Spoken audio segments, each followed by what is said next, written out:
Saat aku melangkah masuk ke ruang keluarga, kulihat mereka semua sudah duduk di sofa. Suamiku, ibuku, putraku, dan bahkan adik perempuanku. Aku merasakan firasat terburuk dan bertanya, "Ada apa ini?" Putraku berkata, "Mama, duduklah.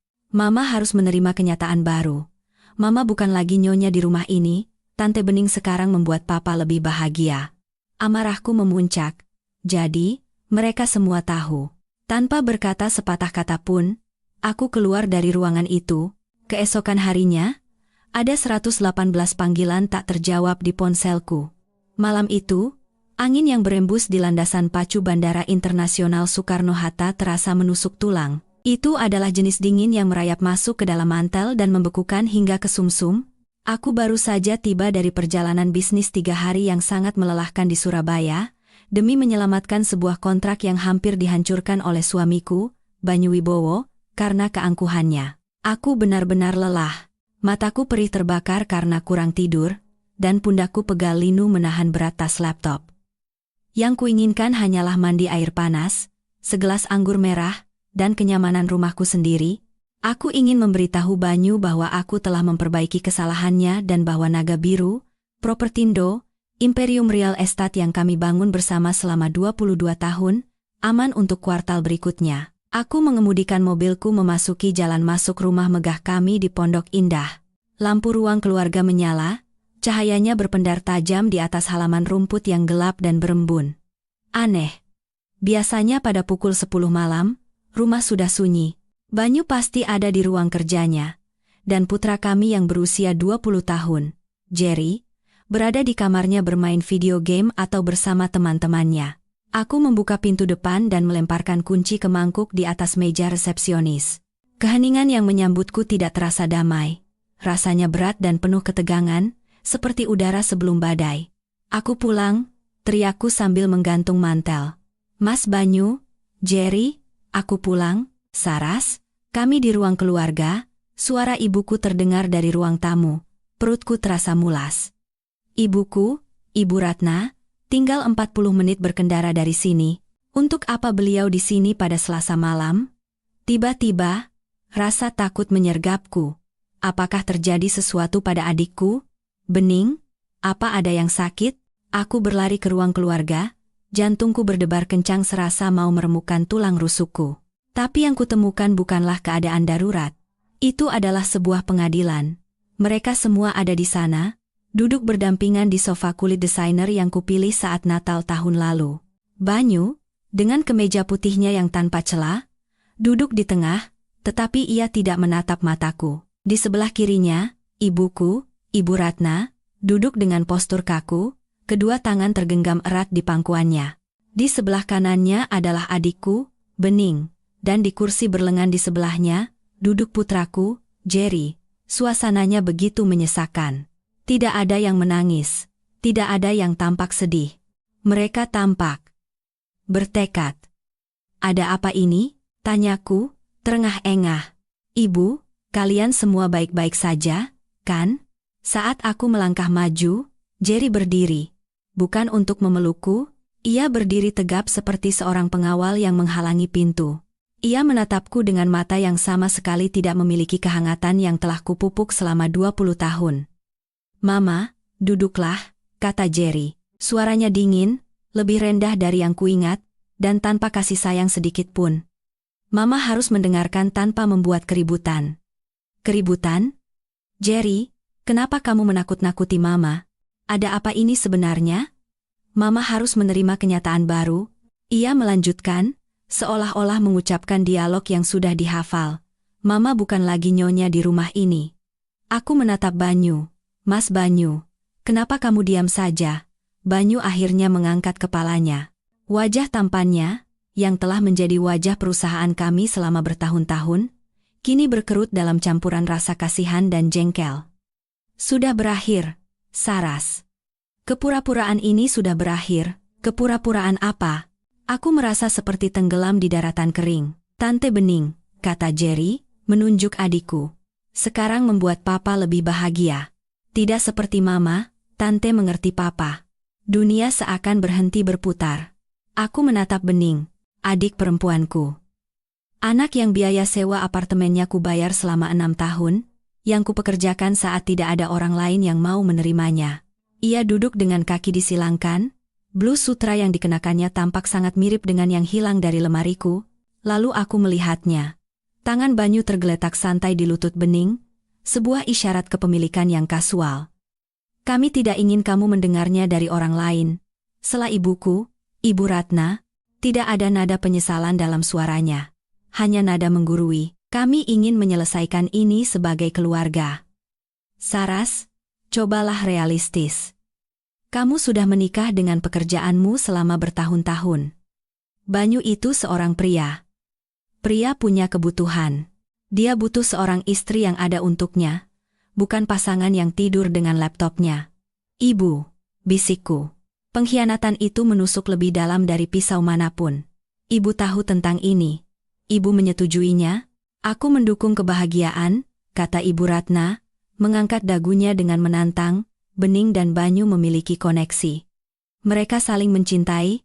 Saras, ini tidak direncanakan, itu terjadi begitu saja. Kamu tidak bisa menghukum orang karena jatuh cinta. Aku memandang Bening. Ia memberiku senyum kecil yang penuh kemenangan. Ia menyelipkan sehelai rambut ke belakang telinganya, menundukkan kepalanya. Di jarinya, sebuah cincin berlian berkilauan di bawah lampu. Itu bukan cincin baru. Itu cincinku. Cincin berlian Art Deco antik yang diberikan Banyu untuk ulang tahun pernikahan kami yang ke-20. Cincin yang hilang begitu saja dari kotak perhiasanku 6 bulan lalu. Aku menangis berhari-hari, menggeledah seluruh rumah. Banyu bilang aku pasti ceroboh dan menghilangkannya di gym. Itu cincinku, suaraku bergetar karena amarah murni, panas terasa di tenggorokanku. Itu lebih cocok untuknya, kata Banyu sambil mengangkat bahu. Sia-sia saja untukmu. Kamu toh tidak pernah memakai perhiasan. Kami ingin Mama pergi dari rumah ini. Jeri memecah keheningan lagi. Papa akan tetap di sini. Aku juga akan di sini. Lebih baik Mama yang pergi. Mama menciptakan terlalu banyak ketegangan. Putraku, bayiku, yang kurawat setiap kali ia demam, yang biaya kuliahnya kubayar dengan bekerja 80 jam seminggu. Ia mengusirku dari rumah yang kubangun. Ini pilihanmu? Tanyaku pada Jeri, akhirnya merasakan air mata menggenang di mataku. Kamu memilih perempuan yang tidur dengan ayahmu di belakangku? Dia tantemu, Jeri. Dia bukan sekadar tanteku lagi, balas Jeri. Dia satu-satunya orang yang benar-benar mendengarkanku. Mama hanya memberiku uang dan menyuruhku belajar. Papa dan Tante Bening memperlakukanku seperti orang dewasa. Aku memandang keempatnya. Suamiku, adikku, ibuku, putraku, 4 pilar hidupku, dan semuanya telah membusuk. Mereka tidak hanya menghancurkan hatiku. Mereka membongkar keberadaanku dengan kekejaman yang menyesakan. Rasa mual menyerangku, tetapi aku menelannya kembali. Aku tidak akan memberi mereka kepuasan melihatku hancur. Aku tidak akan berteriak atau memohon. Aku menegakkan punggungku. Aku menatap Banyu, menatap matanya sampai ia bergidik dan membuang muka. Kalian pikir kalian sudah menang? Suaraku tenang, tetapi mematikan. Kalian pikir bisa menulis ulang sejarah hanya karena kalian bosan dan egois. Jangan membuat keributan, Mbak. Suara Bening terdengar manis memuakan. Mari kita tangani perceraian ini dengan dewasa. Perceraian? Aku tertawa singkat dan kering. Oh, kau sama sekali tidak tahu apa yang akan terjadi. Jangan mengancam kami, bentak Banyu, arogansinya kembali. Aku sudah bicara dengan pengacara.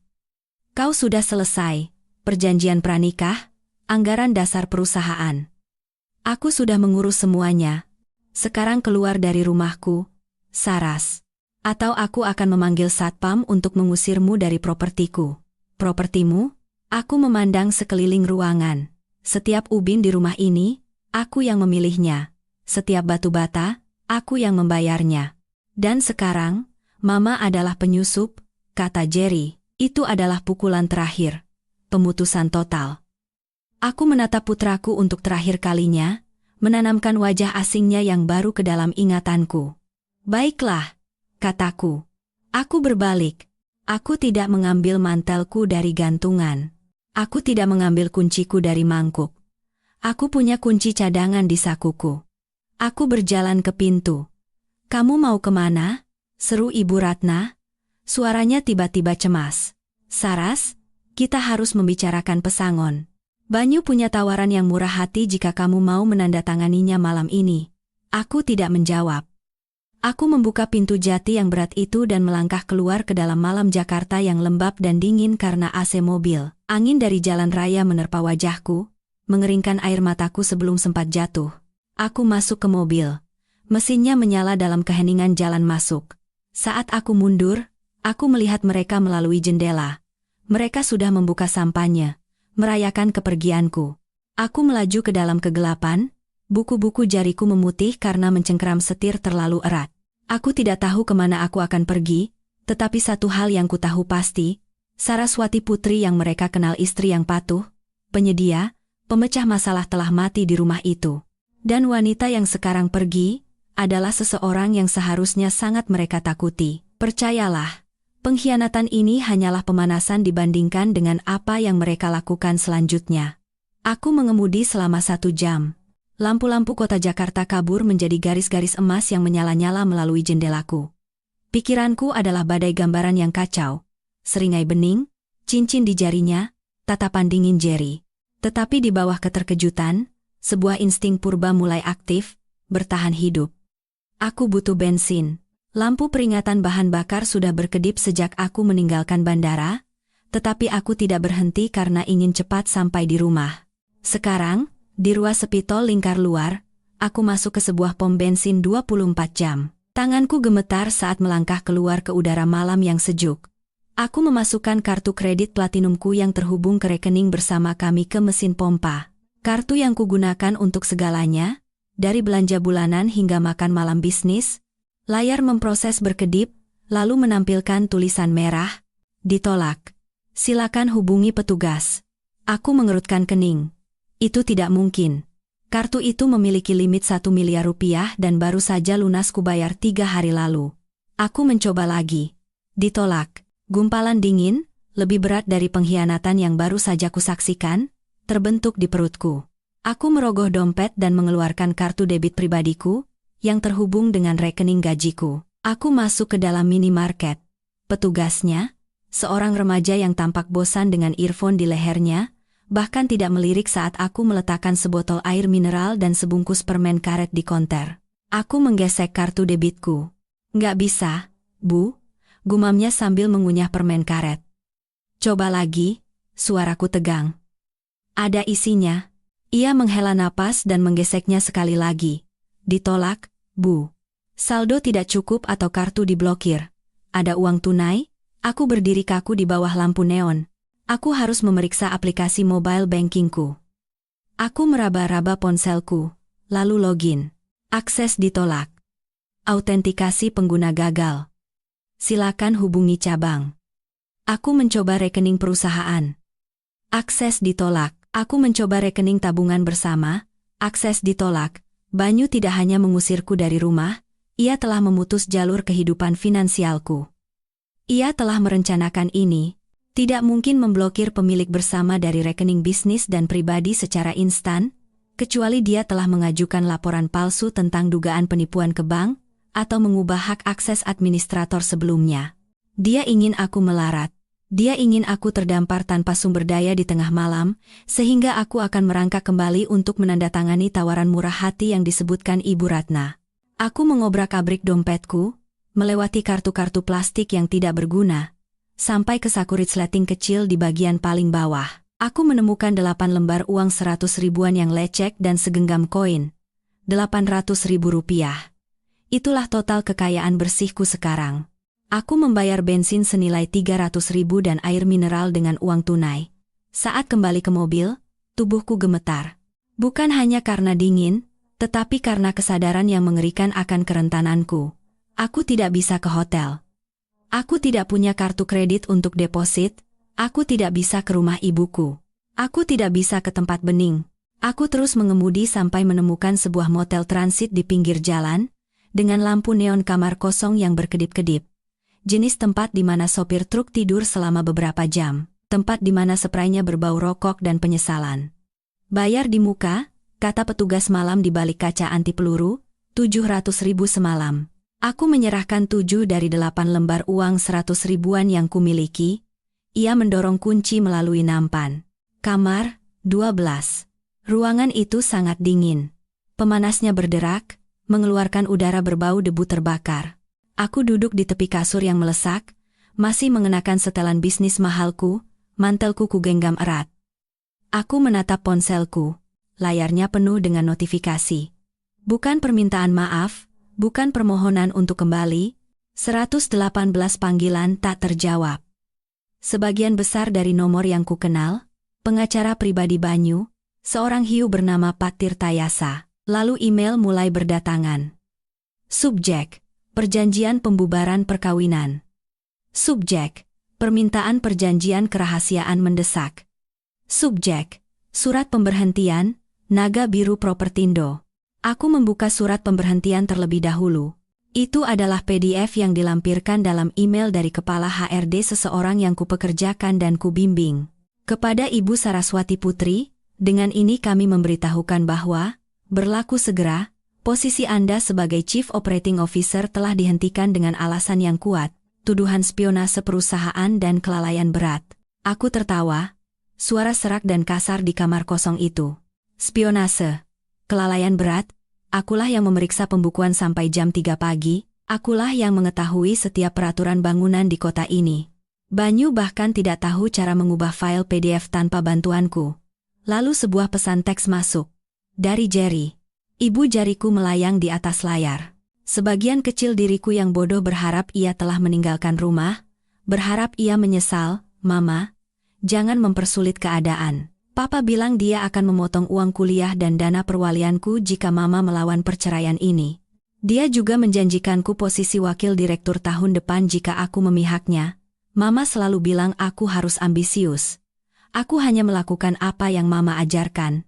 Mohon dimengerti, aku menjatuhkan ponsel ke tempat tidur seolah-olah terbakar. Itu adalah pukulan telak terakhir. Banyu tidak hanya mengambil uang dan pekerjaanku. Ia telah membeli jiwa putraku. Menggunakan kekayaan yang kubangun untuk menyuap anakku sendiri agar berbalik melawanku. Aku meringkuk di atas spray kumal. Lutut ditarik ke dada. Akhirnya, air mata datang, panas dan deras. Aku menangis untuk bayi yang dulu kubacakan dongeng sebelum tidur. Aku menangis untuk adik perempuan yang kulindungi di taman bermain. Aku menangis untuk pria yang kupercayai saat ia hanya memiliki senyum dan setelan murah. Tapi seiring malam semakin larut dan air mata mengering menjadi kerak garam di pipiku, sesuatu yang lain mulai terbentuk di dadaku. Sesuatu yang dingin dan berat seperti batu. Mereka pikir mereka telah menghapusku. Mereka pikir dengan mengambil kartu kredit dan kata sandiku, mereka telah mengambil kekuatanku. Mereka lupa satu hal, mereka lupa siapa yang membangun istana tempat mereka duduk. Siapa yang merancang sistem keamanannya, siapa yang menyusun kontraknya, dan siapa yang tahu di mana semua kerangka dikuburkan. Banyu mengira, Naga Biru Propertindo berjalan karena pesonanya. Ia akan segera mengetahui bahwa perusahaan itu berjalan karena otakku. Dan meskipun ia mungkin telah mencuri kunci pintu depanku, ia lupa bahwa sang arsitek selalu meninggalkan pintu belakang. Aku menatap noda air di langit-langit, menunggu matahari terbit. Aku bukan lagi Saraswati sang istri. Aku bukan lagi Saraswati sang ibu. Aku adalah Saraswati sang arsitek, dan aku akan meruntuhkan seluruh bangunan itu. Aku tidak bisa tidur di kamar motel itu. Suara lalu lintas di jalan tol adalah deru yang konstan. Tapi yang membuatku terjaga adalah kebisingan di kepalaku. Kenangan-kenangan tajam dan bergerigi diputar ulang. Untuk memahami mengapa aku terbaring di atas kasur kotor dengan sisa uang 100 ribuan di saku, aku harus kembali. Aku harus memeriksa fondasi hidupku dan menyadari bahwa fondasi itu sudah retak sejak awal. Aku tumbuh sebagai anak sulung dari 2 bersaudara di sebuah kota kecil di Jawa Tengah. Ayah meninggal ketika aku berusia 7 tahun, dan ibuku, Ibu Ratna, membesarkan kami sendirian. Kematian ayah menghancurkan sesuatu dalam diri ibu, atau mungkin itu hanya mengungkapkan siapa dirinya sebenarnya. Ia adalah seorang wanita yang perlu dipuja, menjadi pusat perhatian, dan ia memproyeksikan kebutuhan itu pada putri-putrinya atau lebih tepatnya, pada salah satu putrinya. Bening, sejak bayi, terlahir cantik. Ia memiliki rambut ikal pirang dan mata biru besar yang membuat orang asing berhenti di jalan. Aku biasa saja. Rambut koklat, mata serius, perawakan kokoh. Aku adalah anak yang bertanggung jawab. Bening adalah sang putri. Aku ingat hari ulang tahunku yang ke-18. Aku menerima surat penerimaan dari Fakultas Ekonomi Universitas Indonesia, beserta tawaran beasiswa parsial. Itu adalah tiket keluarku. Aku telah bekerja di 3 pekerjaan selama SMA les privat, pelayan, petugas perpustakaan untuk menabung sisa uang kuliah. Aku berlari ke dapur, melambaikan surat itu. Ibu, aku diterima. Ibu Ratna sedang duduk di meja makan, mengecat kuku Bening. Bening saat itu berusia 12 tahun, sudah manja dan pemarah. Bagus, Saras, kata ibuku tanpa menoleh. Tapi kecilkan suaramu. Bening sedang sakit kepala. Tapi Bu, ini FYI. Ibu Ratna menghela napas dan akhirnya menatapku. Tidak ada kebanggaan di matanya. Hanya ada perhitungan. Saras, nak, kita perlu bicara tentang uang yang kamu tabung itu. Uang kuliah saya? Ya. Bening terpilih. Ada kompetisi model di Jakarta bulan depan, dan ini bisa menjadi kesempatan besar baginya. Tapi biaya pendaftaran, transportasi, dan foto portofolio itu mahal. Jantungku mencelos. Ibu, itu uang kuliah saya. Uang hasil kerja keras saya. Egois sekali kamu, Mbak, sela Bening, meniup kukunya yang basah. Mbak pasti tidak mau aku jadi terkenal. Nanti kalau aku kaya, aku belikan Mbak mobil. Saras, suara ibuku berubah menjadi nada yang merupakan campuran rasa bersalah dan perintah. Kamu kan anak yang kuat, cerdas. Kamu selalu bisa menemukan cara, kamu bisa bekerja setahun lagi, atau mengambil kelas malam. Tapi Bening, dia rapuh. Ini adalah mimpinya. Kamu tidak mau menghancurkan mimpi adikmu, kan? Keluarga itu harus saling berkorban. Aku memberikan uang itu kepada mereka. Tentu saja, aku telah dikondisikan selama 18 tahun untuk percaya bahwa nilaiku hanya terletak pada apa yang bisa kuberikan kepada mereka. Aku adalah pekerja keras, kuda beban, pemecah masalah. Bening adalah anak emas, sang bintang, yang ditakdirkan untuk bersinar. Bening pergi ke Jakarta. Ia tidak terpilih. Ia menghabiskan uang itu untuk membeli baju dan pergi ke taman hiburan. Aku mendapatkan kembali uang itu dengan bekerja shift ganda di sebuah restoran tahun berikutnya. Aku memulai kuliah setahun lebih lambat, kelelahan tetapi bertekad. Dinamika itu tidak pernah berubah, hanya berevolusi. Ketika aku lulus dengan predikat cum laude, ibuku tidak datang ke wisuda. Bening mengalami kecemasan parah karena putus 2 minggu dengan pacarnya. Aku berjalan sendirian di atas panggung. Ketika aku mendapatkan promosi besar pertamaku di sebuah perusahaan konsultan keuangan, ibuku berkata, "Bagus, nak. Oh, bisakah kamu meminjamkan Bening 30 juta rupiah?" Pemilik kosnya jahat sekali. Aku membayar sewa Bening. Aku membayar perbaikan mobilnya. Aku membayar kelas akting yang tidak pernah ia hadiri. Aku membelikan ibuku sebuah apartemen agar ia tidak perlu khawatir naik turun tangga. Aku pikir aku sedang membeli cinta mereka. Aku pikir jika aku memberi cukup, bekerja cukup keras, menyelesaikan cukup banyak masalah, mereka akhirnya akan melihatku seperti mereka melihat Bening. Aku pikir suatu hari ibuku akan menatap wajahku dan berkata, "Aku sangat bangga padamu, Saras. Kamu adalah kebahagiaanku." Tapi aku tidak pernah menjadi kebahagiaannya. Aku adalah tagihan listriknya. Aku adalah jaring pengamannya. Lalu aku bertemu Banyu Wibowo. Ia menawan, ambisius, dan ia sepertinya melihatku. Ia bilang aku cerdas, ia bilang aku cantik. Aku tidak menyadari saat itu bahwa ia memiliki mata penuh perhitungan yang sama seperti ibuku. Ia tidak melihat belahan jiwa. Ia melihat inang. Ia melihat seorang wanita yang telah dilatih untuk memberi segalanya dan tidak meminta imbalan apapun. Ia sangat cocok dengan ruang kosong yang telah digali oleh ibu dan adikku di dalam hatiku. Aku menikahinya. Berpikir aku sedang menciptakan keluarga baru, keluarga yang lebih baik, berbaring di kamar motel yang gelap. Kesadaran itu menghantamku seperti pukulan fisik. Aku tidak melarikan diri dari dinamika keluargaku dengan menikahi Banyu. Aku telah menciptakannya kembali. Banyu adalah anak emas yang menuntut pemujaan dan sumber daya. Aku masih pekerja keras yang bekerja keras dalam bayang-bayang untuk menjaga agar lampu tetap menyala. Dan bening. Bening hanyalah kesimpulan yang tak terhindarkan. Dua parasit dalam hidupku akhirnya menemukan satu sama lain. Kamu kan anak yang kuat, Saras. Suara ibuku bergema dalam ingatanku. Yah, setidaknya satu hal yang dikatakannya benar. Aku kuat. Cukup kuat untuk menopang mereka selama 40 tahun. Dan sekarang demi Tuhan, bantulah mereka, aku cukup kuat untuk melepaskan mereka. Aku bangkit dari tempat tidur, pegas logamnya berderit. Aku tidak akan menangis lagi.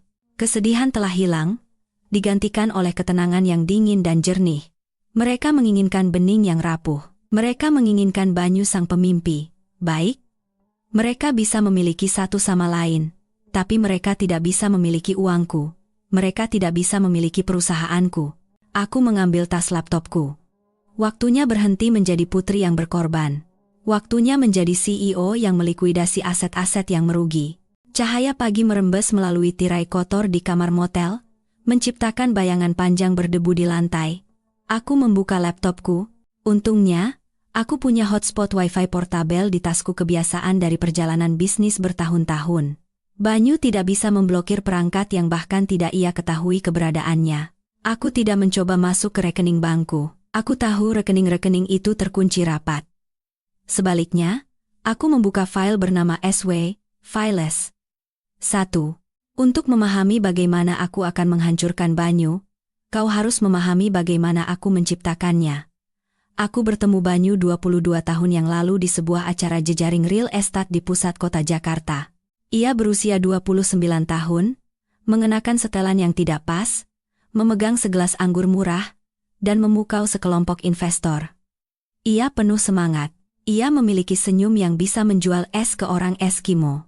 Tawa yang membuatmu merasa seperti orang paling lucu di dunia. Saat aku melangkah masuk ke ruang keluarga, kulihat mereka semua sudah duduk di sofa. Suamiku, ibuku, putraku, dan bahkan adik perempuanku. Aku merasakan firasat terburuk dan bertanya, ada apa ini? Putraku berkata, Mama, duduklah. Mama harus menerima kenyataan baru. Mama bukan lagi nyonya di rumah ini. Tante Bening sekarang membuat Papa lebih bahagia. Amarahku memuncak. Jadi, mereka semua tahu. Tanpa berkata sepatah kata pun, aku keluar dari ruangan itu.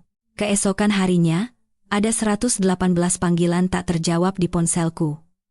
Malam itu, angin yang berembus di landasan pacu Bandara Internasional Soekarno-Hatta terasa menusuk tulang. Anda akan membuat mereka kehilangan uang. Ia mengerjap, terkejut, lalu ia tertawa. Baiklah, kau menangkapku. Aku orang yang visioner, bukan ahli angka. Aku butuh seseorang yang mengerti hal-hal membosankan itu. Hal-hal membosankan itu yang akan membuat Anda tidak masuk penjara. Kataku dengan datar. Ia jatuh cinta padaku atau setidaknya, dengan apa yang bisa kulakukan untuknya. Dalam 6 bulan kami menikah, dan dalam setahun kami mendirikan Naga Biru Propertindo. Pembagian kerja segera terbentuk. Banyu adalah wajahnya, dia adalah CEO. Dia yang mengadakan pertemuan dengan klien, bermain golf dengan pengembang, dan diwawancarai oleh Kompas atau Bisnis Indonesia. Dia menyukai sorotan, dia menyukai jabatannya. Aku adalah arsiteknya. Aku adalah COO, tetapi sebenarnya aku adalah segalanya. Aku yang mencari lokasi, menegosiasikan pinjaman, mengelola kontraktor, berjuang dengan pemerintah kota untuk izin zonasi, dan menangani pajak, penggajian, dan kepatuhan hukum. Proyek besar pertama kami hampir menjadi bencana. Banyu membeli sebuah gudang tua di Jakarta Selatan, yakin itu akan menjadi pusat renovasi loteng berikutnya. Dia membayar 5 miliar rupiah harga yang terlalu mahal. Kontraktor yang ia sewa melarikan diri dengan uang muka. Kami hampir bangkrut sebelum menjual 1 unit pun. Aku ingat duduk di meja dapur kami, hamil Jerry, menatap angka merah di pembukuan, Banyu mondar-mandir, kemejanya basah oleh keringat, panik. Kita tamat, Saras. Reputasiku hancur. Kita akan dituntut. Duduk, perintahku. Aku menjual perhiasan nenekku, satu-satunya warisan yang kusimpan aman dari ibu dan Bening. Aku mencairkan dana pensiunku. Aku menegosiasikan kembali persyaratan dengan bank, memberikan rencana bisnis yang begitu rinci dan sempurna sehingga kepala cabang mengatakan itu yang terbaik yang pernah ia lihat. Aku memecat teman Banyu yang seharusnya menjadi manajer proyek dan mengambil alih sendiri pengawasan lokasi, mengenakan helm pengaman dengan perut buncit 6 bulan. Kami menyelesaikan proyek itu dan terjual habis dalam 3 minggu. Banyu dipuji sebagai visioner di majalah bisnis. Judul utamanya, Banyu Wibowo, Raja Baru Love. Ia membawa majalah itu pulang, berseri-seri. Lihat, sayang, kita berhasil. Ia tidak pernah menyebut namaku sekalipun dalam wawancara. Ketika aku dengan hati-hati menunjukkannya, ia mencium keningku. Sayang, kau tahu bagaimana media. Mereka suka narasi tunggal. Lagi pula, kau benci sorotan. Kau adalah senjata rahasiaku, kekuatan di balik takhta. Aku menerimanya.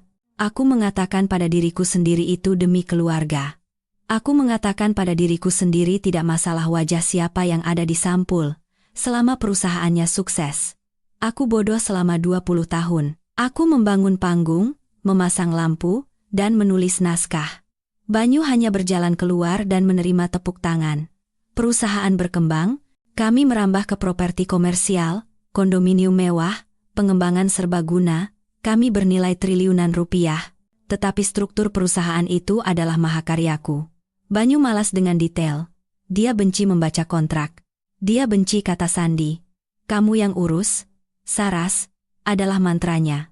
Jadi aku yang membangun infrastruktur digital, menciptakan jaringan perseroan terbatas yang rumit untuk membatasi kewajiban hukum, dan mengatur transfer bank otomatis. Dan karena Banyu paranoid tentang karyawan yang mencuri darinya, ia bersikeras pada server internal yang terlokalisasi dan sangat terenkripsi untuk data keuangan yang paling sensitif. Ia menginginkan apa yang ia sebut akses hantu login administrator utama yang dapat melewati semua protokol lain, kalau kami terkunci atau disandera oleh staf IT kami. Hanya kau dan aku yang akan tahu akses hantu, katanya saat itu. Tapi Banyu tidak pernah repot-repot menghafal string 64 karakter kompleks yang kubuat. Ia menuliskannya di catatan tempel, menyimpannya di laci mejanya selama seminggu, lalu membuangnya, dengan asumsi aku akan selalu ada di sana untuk mengetikkannya untuknya. Iya benar, sampai kemarin, aku selalu ada di sana. Sekarang, duduk di motel, aku menatap layar login server pribadi Naga Biru Propertindo, terowongan VPN-ku aman. Banyu mengira dengan menelepon bank dan menghapus namaku sebagai penanda tangan, aksesku diblokir. Ia mengira dengan memecatku melalui HRD, aksesku dicabut. Ia mengandalkan protokol standar. Ia mengandalkan pintu depan, ia lupa tentang akses hantu. Jari-jariku melayang di atas keyboard. Aku mengetikkan string itu. Campuran dari bait puisi favoritku, koordinat GPS gedung pertama yang kami beli, dan tanggal saat Jerry kehilangan gigi pertamanya. Banyu tidak tahu satupun dari itu. Mengotentikasi, akses diberikan, tingkat administrator. Layar itu meledak dengan data. Seluruh sistem saraf Naga Biru Propertindo terbuka di hadapanku. Email, transfer kawat, catatan pembukuan, dokumen pajak, log obrolan pribadi. Aku tidak hanya melihat sebuah perusahaan. Aku melihat TKP pernikahanku. Aku mulai mengunduh. Aku tidak hanya menginginkan beberapa file. Aku menginginkan semuanya. Setiap email yang dikirim Banyu dalam 5 tahun terakhir, setiap laporan pengeluaran, setiap transfer kawat ke Kepulauan Cayman atau Swiss, dan kemudian aku melihatnya. Sebuah folder bernama Proyek B, itu bukan proyek konstruksi. B adalah untuk Benning. Aku membukanya, dan darahku terasa membeku. Ini bukan sekadar perselingkuhan, ini adalah penggelapan besar-besaran. Tanggal, jumlah, tanda terima, 12 Januari, transfer 500 juta rupiah ke Benning Consulting, PT dinamai menurut nama gadisnya. 14 Februari, 150 juta rupiah di Tiffany, Co. 1 Maret, sewa bulanan suite di Hotel Mulia sebesar 60 juta rupiah. Ia telah memelihara Benning sebagai simpanannya dengan uang perusahaan selama 3 tahun. Tapi itu lebih dalam. Aku melihat transfer ke sebuah perusahaan cangkang yang tidak kukenal, Orion Holdings Group. Penanda tangan di Orion bukan Banyu. Itu Benning. Dan aset yang ditransfer ke Orion bukan hanya uang tunai. Itu adalah akta tanah. Banyu secara perlahan mentransfer kepemilikan properti kami yang paling berharga dan tidak terbebani ke sebuah perusahaan yang dimiliki oleh adikku. Ia mengosongkan naga biru Propertindo dari dalam, bersiap untuk pergi dengan aset-aset itu bersama Bening, meninggalkan aku dengan cangkang kosong. Perutku bergejolak, ini bukan hanya tentang menggantikanku sebagai istri. Ini adalah pencurian besar. Tapi saat aku menelusuri dokumen-dokumen itu, senyum dingin mulai merekah di bibirku. Banyu adalah seorang aktor, bukan arsitek. Ia tidak mengerti dokumen yang ia tanda tangani. Dalam kesombongannya dan keserakahan Bening, mereka telah membuat kesalahan amatir yang ceroboh. Mereka memalsukan tanda tanganku pada surat-surat transfer akta. Aku bisa melihat salinan digital tanda tanganku yang kikuk, diambil dari dokumen lain, ditempelkan ke file PDF. Dan pada perjanjian operasional untuk Orion Holdings Group, Bening mencantumkan alamat tempat tinggalnya. Itu adalah alamatku. Rumah yang kubayar. Aku menangkap mereka. Aku menangkap mereka basah-basah. Tapi aku belum bisa menyerang. Jika aku pergi ke polisi sekarang, Banyu akan mengklaim itu adalah kesalahan administrasi. Ia akan membayar denda dan menguburku dalam tuntutan hukum selama bertahun-tahun. Ia punya uang untuk pengacara mahal. Aku punya 800.000 rupiah. Tidak. Aku perlu membiarkan mereka menggantung diri mereka sendiri. Aku harus membuat mereka merasa aman. Aku harus membuat mereka berpikir aku telah dikalahkan, bangkrut, dan bersembunyi di suatu lubang. Aku menutup laptopku. Aku punya cetak biru untuk kehancuran mereka. Sekarang, aku hanya perlu membangun perangkapnya. Bukti digital proyek B membara di benakku, memicu ingatan yang tepat tentang bagaimana Bening menyusup ke tempat perlindunganku. Itu dimulai 5 tahun lalu, ketika naga biru Propertindo sedang booming dan kewaspadaanku menurun. Bening baru saja mengalami perceraian ketiganya. Mantan suaminya, Doni seorang mekanik yang baik meninggalkannya, karena ia menolak bekerja dan menghabiskan gajinya untuk tas desainer yang tidak mampu ia beli. Ia muncul di depan pintuku dengan 2 koper, dan cerita sedih yang layak mendapatkan piala citra. Dia kasar, Mbah, isaknya di pelukanku. Kasar, seperti yang kemudian ku tahu, berarti dia memotong kartu kreditnya. Aku tidak punya tempat lain untuk pergi. Ibu bilang Mbak akan membantuku. 10 menit kemudian, telepon berdering dari Ibu Ratna. Saras, rumahmu besar dan kamu punya banyak kamar kosong. Biarkan adikmu tinggal selama beberapa minggu, dia hanya butuh waktu untuk pulih. Keluarga kan harus saling membantu. Aku setuju, aku selalu setuju. Seminggu menjadi 6 bulan, Bening menghabiskan hari-harinya di tepi kolam renangku, meminum anggurku, dan mengkritik tukang kebunku. Banyu, saat itu, tampak kesal dengan kehadirannya. Dia itu parasit, Saras, keluhnya. Dia menganggap rumah kita seperti hotel. Aku membelanya. Dia sedang patah hati. Mas Banyu, beri dia waktu. Lalu permintaan itu datang. Aku butuh pekerjaan, Bening mengumumkan pada suatu makan malam. Aku bosan. Aku mau kerja di perusahaanmu, Mbak. Aku hampir tersedak. Bening, kita ini perusahaan real estate komersial. Pekerjaannya penuh tekanan. Keahlian apa yang kamu miliki? Aku pandai bergaul dengan orang, desaknya. Aku bisa. Jadi, humas. Aku bisa merencanakan pesta, bicara dengan investor. Kalian berdua terlalu serius. Kalian butuh seseorang yang menyenangkan. Tidak. Kataku, itu adalah salah satu dari sedikit penolakan tegas yang pernah kuberikan. Tapi kemudian Ibu Ratna turun tangan, dia menyetir 40 menit hanya untuk minum kopi denganku. Saras, ini kesempatan bagi Bening untuk belajar tanggung jawab. Jika kamu tidak memberinya pekerjaan, dia akan terus melayang-layang. Apa kamu mau dia tinggal di sofamu seumur hidup? Beri dia gaji dan biarkan dia mandiri. Mas Banyu juga berpikir ini ide yang bagus, tambahnya dengan lembut. Aku mengerjap. Mas Banyu? Ya, kami sudah bicara, kata Ibu Ratna. Banyu pikir Bening bisa membantu melembutkan citra perusahaan. Kau tahu, kamu kan agak intens, Nak. Aku mengkonfrontasi Banyu. Kamu mau mempekerjakan Bening? Banyu merapikan dasinya dan mengangkat bahu. Ibumu ada benarnya. Kita butuh seseorang untuk menangani sisi sosial gala, acara amal. Kamu benci hal-hal semacam itu? biarkan dia melakukannya, beri dia gaji asisten, dan usir dia dari rumah kita. Ini baik untuk kita semua. Jadi aku melakukannya. Aku menciptakan jabatan direktur acara khusus. Awalnya, sepertinya berhasil. Bening pindah ke apartemen yang kubantu sewanya, dan dia merencanakan pesta Natal perusahaan. Itu mewah dan melebihi anggaran, tetapi sukses. Lalu perubahan halus dimulai. Bening mulai datang ke kantor setiap hari, bukan dengan pakaian bisnis, tetapi dengan gaun ketat yang berada di ambang ketidakpantasan. Ia akan menghabiskan waktu berjam-jam di kantor Banyu, mendiskusikan logistik acara. Aku akan mendengar tawa mereka saat aku lewat. Mereka akan berhenti setiap kali aku masuk. Apa yang lucu? Tanyaku, merasakan firasat buruk. Hanya lelucon tentang klien, kata Bening dengan senyum manisnya. Mbak tidak akan mengerti, ini lelucon internal kami. Ia mulai ikut makan siang bisnis dengan kami, lalu ia mulai menggantikanku.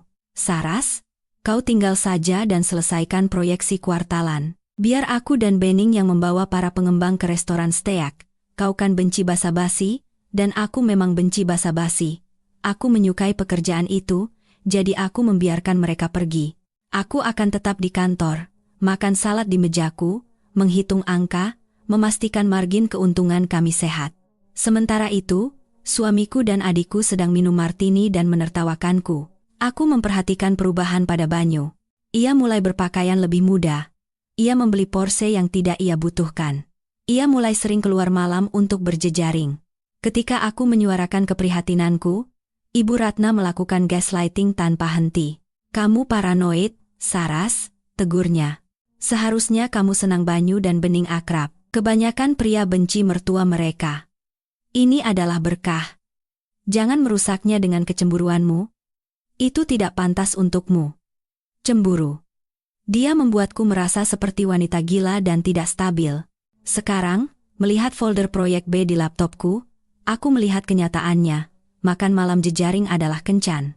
Perjalanan bisnis ke Bali adalah liburan, dan biaya konsultasi yang dibayarkan kepada Bening sebenarnya adalah uang saku karena menjadi gundiknya. Ular itu tidak hanya merayap ke dalam rumput. Aku telah membuka pintu, mengundangnya masuk, dan memberinya semangkuk susu hangat, dan yang terburuk, ibuku yang memegang pintu itu. Ibu Ratna telah menjadi perantara dalam kesepakatan ini. Dia mendorong Bening ke arah Banyu, tahu persis apa yang bisa dilakukannya. Dia ingin Bening memiliki kehidupan yang kubangun, karena dalam pikirannya yang bengkok, Bening pantas mendapatkan kerajaan, dan aku hanyalah arsitek yang ditakdirkan untuk membangunnya dan pergi. Aku memukul meja motel yang murah itu. Rasa sakit itu membuatku kembali ke kenyataan. Baiklah, bisikku pada ruangan kosong itu. Kalian mau main-main dan tidak bertanggung jawab? Mari kita lihat betapa menyenangkannya saat arsitek mencabut dinding penopang beban. Aku menghabiskan 6 jam berikutnya dalam keadaan trans akuntansi forensik. Akses hantu memberiku segalanya, tapi aku harus berhati-hati. Jika aku membuat perubahan atau mengubah file apapun, log system bisa memperingatkan direktur IT, seorang pria bernama Bambang, yang dulu setia padaku tetapi sekarang tidak diragukan lagi melapor kepada Banyu. Jadi, aku menjadi hantu. Aku menyalin, mengunduh, mengambil tangkapan layar, dan melacak aliran uang, ternyata lebih buruk dari yang kukira. Naga Biru Propertindo mengeluarkan banyak uang untuk mendanai gaya hidup mereka dan transfer ke perusahaan cangkang Bening. Banyu telah berhenti membayar pemasok. Kami terlambat 3 bulan dalam pembayaran kepada tim konstruksi untuk gedung pencakar langit baru kami di SCBD. Kami gagal membayar bunga atas 2 pinjaman besar. Banyu gali lubang tutup lubang untuk memberi Bening uang. Perusahaanku, hasil kerja seumur hidupku, adalah rumah kartu. Jika kreditur tahu, kami akan bangkrut dalam 30 hari.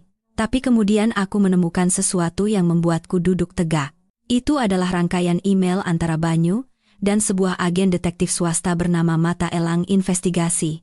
Tanggalnya 2 tahun lalu. Subjek, pengawasan. Target, Saraswati Putri. Banyu, temukan sesuatu. Apa saja?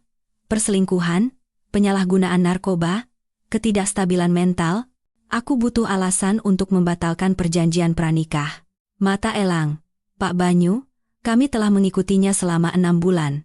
Dia pergi kerja, ke supermarket, ke rumah ibunya. Dia bekerja lembur. Tidak ada apa-apa. Wanita itu seperti Santa. Banyu, cari lebih keras, atau buat sesuatu. Aku tidak mampu memberinya separuh. Aku menahan napas. 2 tahun. Ia telah merencanakan untuk menyingkirkanku selama 2 tahun. Tetapi tidak dapat menemukan cara untuk melakukannya tanpa kehilangan uangnya. Dan kemudian, email yang lebih baru, dari seminggu yang lalu, Banyu, lupakan bukti. Kita akan menggunakan sudut pandang gangguan mental. Keluarganya akan bersaksi. Ibu dan adiknya setuju. Mereka akan mengklaim dia kelelahan, paranoid, tidak layak memimpin. Aku akan memaksakan Mosi tidak percaya di dewan direksi. Begitu dia keluar, aku bisa mengaktifkan klausul pembelian dengan valuasi terendah. Ibu Ratna, saya bisa bersaksi bahwa Saraswati akhir-akhir ini murung dan sangat emosional. Saya khawatir tentangnya, Mas Banyu. Kita harus melakukan yang terbaik untuk perusahaan. Aku menatap layar, air mata amarah mengaburkan pandanganku. Ibuku sendiri, berkonspirasi untuk menyatakan aku tidak stabil secara mental agar anak emasnya bisa mencuri suami dan uangku. Kau mau lihat murung? Gumamku. Akan kutunjukkan. Aku menggali lebih dalam. Aku butuh sebuah ranjau darat. Bukti penipuan itu bagus, tetapi akan memakan waktu untuk membuktikannya di pengadilan. Aku butuh sesuatu yang instan. Sesuatu yang akan membuat Banyu ketakutan. Aku menemukannya di SPT pajak kami. Untuk mendapatkan pinjaman besar dari perusahaan ekuitas swasta tahun lalu, Banyu telah menggelembungkan tingkat hunian properti komersial kami. Ia memalsukan perjanjian sewa. Ia secara fisik memalsukan tanda tangan penyewa yang tidak ada. Ini bukan penipuan perdata biasa. Ini adalah penipuan bank. Ini adalah kejahatan federal, dengan hukuman penjara. Dan dokumen pinjaman itu ditandatangani oleh Banyu Wibowo, CEO. Tanda tanganku tidak ada di sana. Aku sedang berada di luar kota untuk pemakaman bibinya yang bening lewatkan dan Banyu mengatakan akan mengurus dokumennya. Ia telah menandatangani surat kematiannya sendiri dan tidak menyadarinya. Aku menyalin dokumen pinjaman itu. Aku menyalin perjanjian sewa palsu itu.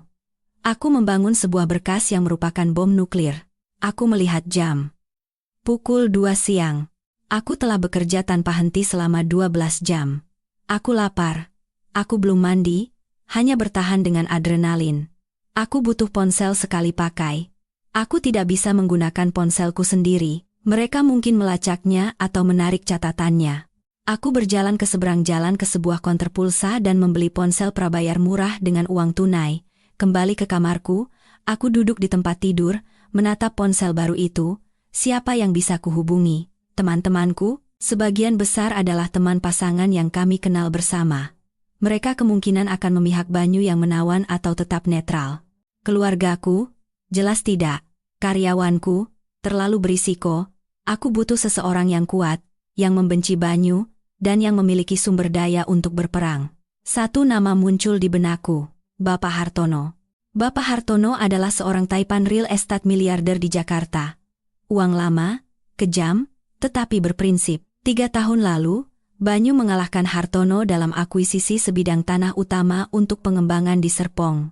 Banyu menang dengan menyuap seorang anggota Dewan Kota untuk mengubah zonasi tanah, sesuatu yang sangat kutentang tetapi Banyu lakukan di belakangku. Hartono mencurigai adanya kecurangan. Ia secara terbuka menyebut Banyu sebagai OKB, orang kaya baru, dengan setelan murah. Banyu menertawakannya, tetapi Hartono tidak pernah lupa. Jika aku mendatangi Hartono dengan bukti penipuan Banyu, terutama penipuan yang membuatnya kehilangan kesepakatan itu adalah pertaruhan besar. Hartono mungkin hanya akan menertawakanku. Mungkin akan mengusirku. Tapi dia satu-satunya orang di Jakarta dengan kekuatan yang cukup untuk melindungiku dari tim hukum Banyu.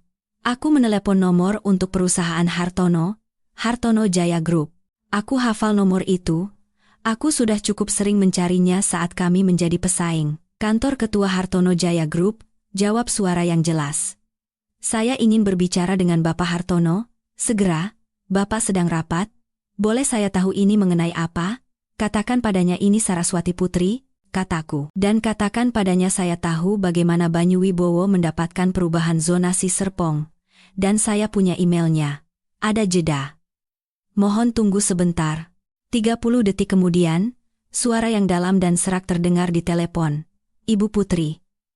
Ada perlu apa? Apa suami Anda menyuruh Anda pamer? Suami saya baru saja memecat saya, membekukan rekening bank saya, dan menempatkan gundiknya di rumah saya, kataku, suaraku stabil. Saya tidak menelepon untuk pamer, Pak Hartono. Saya menelepon untuk membakarnya hingga menjadi abu. Dan saya pikir Bapak mungkin ingin datang untuk memanggang marshmallow di atas apinya. Hening. Lalu tawa rendah. Saya mendengarkan. Sebelum aku menemui Bapak Hartono, ada satu luka lagi yang harus kudisinfeksi. Sebuah file yang telah kuhindari di database Naga Biru Propertindo, dana perwalian Jerry. Jerry adalah kelemahanku, tumit Achillesku. Aku telah menghabiskan hidupku melindunginya dari narsisme Banyu. Ketika Banyu lupa ulang tahun Jerry, akulah yang membeli hadiah dan menuliskan nama Banyu di atasnya. Ketika Banyu melewatkan pertandingan sepak bola Jerry, aku memberitahu Jerry bahwa ayahnya sedang bekerja keras untuk masa depan kita. Aku membesarkannya untuk percaya bahwa ayahnya adalah pahlawan, menutupi kenyataan bahwa ayahnya adalah seorang egois yang lalai. Sekarang aku sadar, itu adalah kesalahan terbesarku. Aku melindungi Jerry dari kebenaran, dan dengan begitu, aku membiarkan Banyu membeli kesetiaannya dengan kebohongan. Aku membuka dokumen dana perwalian. Banyu baru saja mengubah ketentuannya. Awalnya, dana tersebut akan dibayarkan pada usia 25 tahun, dengan syarat lulus kuliah. Ketentuan baru, tertanggal 2 minggu yang lalu, pencairan tunai segera sebesar 3 miliar rupiah.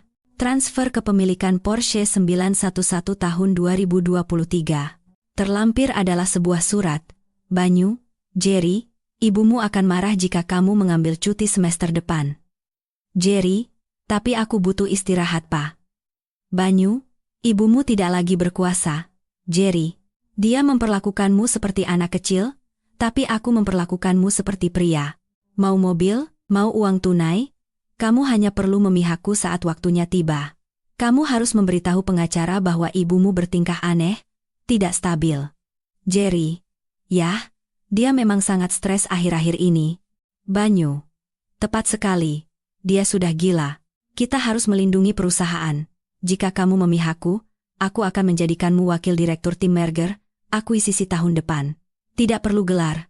Kamu bisa belajar di lapangan, seperti aku, Jerry. Wakil direktur? Sungguh? Oke, Pak. Aku ikut. Apa yang harus kulakukan? Aku membaca kata-kata itu, dan hatiku bukan hanya hancur, itu menjadi debu. Wakil direktur tim M.A. Jerry gagal dalam mata kuliah pengantar ekonomi. Ia menghabiskan akhir pekannya bermain video game dan tidur sampai siang. Ia tidak memenuhi syarat untuk menjalankan kios limun, apalagi sebuah divisi di perusahaan bernilai triliunan. Banyu sedang mempersiapkannya untuk gagal, menopang egonya untuk menggunakannya sebagai pion melawanku. Dan Jerry, putraku yang tercinta, telah menjual ibunya demi sebuah Porsche dan jabatan yang belum ia peroleh. Aku teringat pesan teks yang ia kirimkan padaku tadi malam. Papa bilang dia akan memotong uang kuliahku. Ia tidak khawatir tentang uang kuliah. Ia khawatir tentang uang mudah. Aku memeriksa laporan kartu kredit Jerry, yang biasanya ku bayar. Pembelian di toko minuman keras. Tagihan di klub malam. Jaminan untuk teman yang ditangkap. Putraku sedang terjun bebas, dan alih-alih mendisiplinkannya, Banyu mendanai kejatuhannya untuk membeli sekutu. Aku mengambil ponsel sekali pakaiku. Ragu-ragu, dia adalah putraku. Tapi anak laki-laki yang duduk di sofa itu, yang memberitahuku untuk menerima kenyataan, bukanlah anak laki-laki yang kubesarkan. Dia adalah ciptaan ayahnya. Jika aku terus meredam kejatuhannya, aku akan kehilangannya selamanya di dunia korupsi dan kedangkalan Banyu. Satu-satunya cara untuk benar-benar menyelamatkannya adalah dengan membiarkannya jatuh. Aku mengetik pesan teks. Aku belum mengirimkannya. Hanya menulisnya dan menatap kursor yang berkedip. Jerry, aku sudah melihat emailnya. Kamu mendapatkan mobilmu. Kamu mengambil jalan yang mudah. Tapi jalan mudah itu adalah jebakan. Saat ayahmu selesai menggunakanmu, dia akan membuangmu, sama sepertiku. Aku cukup mencintaimu untuk membiarkanmu belajar dengan cara yang sulit. Semoga berhasil, Tuan Wakil Direktur. Aku menyimpannya sebagai draft. Aku menyeka air mata. Aku pergi ke sistem penggajian. Aku menghapus Jerry dari daftar gaji magang tempat ia berada meskipun tidak pernah menginjakkan kaki di kantor selama 3 tahun. Dana perwalian tidak bisa kusentuh. Banyu mengendalikannya sekarang. Tapi asuransi kesehatan, itu bisa kusentuh. Jerry ada dalam polis asuransiku, polis yang kubayar secara pribadi. Hapus tanggungan, Jeremiah Wibowo. Alasan, bukan lagi mahasiswa penuh waktu.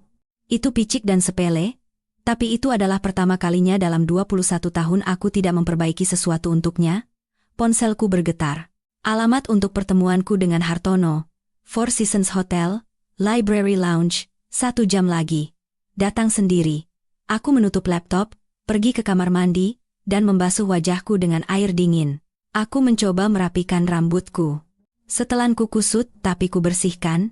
Aku mengoleskan sedikit lipstik, baju zirku. Aku melihat ke cermin. Wanita yang balas menatap tampak lelah, tetapi berbahaya. Dia tampak seperti induk singa yang kehilangan anaknya dan tidak punya apa-apa lagi untuk kehilangan.